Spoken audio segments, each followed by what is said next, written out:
তপ্ত রোদে সূর্যের চোখ রাঙানি উপেক্ষা করে শিক্ষার্থীদের এবার নতুন কর্মসূচিতে পদযাত্রা। জাতীয় সংসদে জরুরি অধিবেশন ডেকে কোটা সংস্কারের দৃশ্যমান পদক্ষেপ নিতে সরকারকে ২৪ ঘন্টার সময় বেঁধে দিয়েছেন আন্দোলনকারীরা। এছাড়া ২৪ ঘন্টার মধ্যে ঢাকায় শিক্ষার্থীদের বিরুদ্ধে করা পুলিশের মামলা প্রত্যাহারের দাবিতে দেশব্যাপী জেলা প্রশাসকের মাধ্যমে রাষ্ট্রপতি বরাবর স্মারকলিপি প্রদান করা হয়েছে।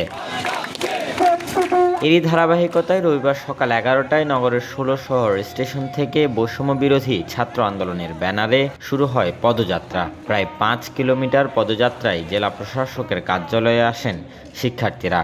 এরপর দুপুর ১টায় চট্টগ্রামের অতিরিক্ত জেলা প্রশাসক মোহাম্মদ আব্দুল মালেকের কাছে স্মারকলিপি দেয় শিক্ষার্থীদের ১০ সদস্যের একটি প্রতিনিধি দল। ছাত্রছাত্রীদের আমার কাছে এসে একটি স্মারকলিপি দিয়েছে। আমরা এই স্মারকলিপিটি রাষ্ট্রপতি বরাবর দিয়েছি। রাষ্ট্রপতি বরাবর এই স্মারকলিপিটি আমরা পাঠিয়ে প্রেরণ করব। স্মারকলিপিতে শুধুমাত্র অনগ্রসর গোষ্ঠীর জন্য ৫% কোটা রেখে এ সংক্রান্ত আইন সংস্কারের দাবি জানিয়েছেন শিক্ষার্থীরা।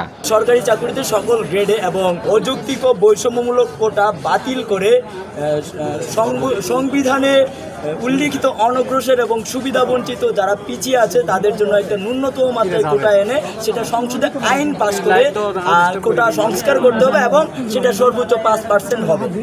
গেল ১ জুলাই থেকে মূলত কোটা সংস্কারের দাবিতে পথে নামে শিক্ষার্থীরা। তবে এবারেও যদি দাবি মানা না হয় তবে ছাত্র সমাজ নিজেদের অধিকার আদায়, বৈষম্যমুক্ত মেধাভিত্তিক বাংলাদেশ নির্মাণে সর্বাত্মক আন্দোলনে ঝাঁপিয়ে পড়তে বাধ্য হবে বলে জানান আন্দোলনরতরা। Robin Dasgupta, news now 24, Chittagong.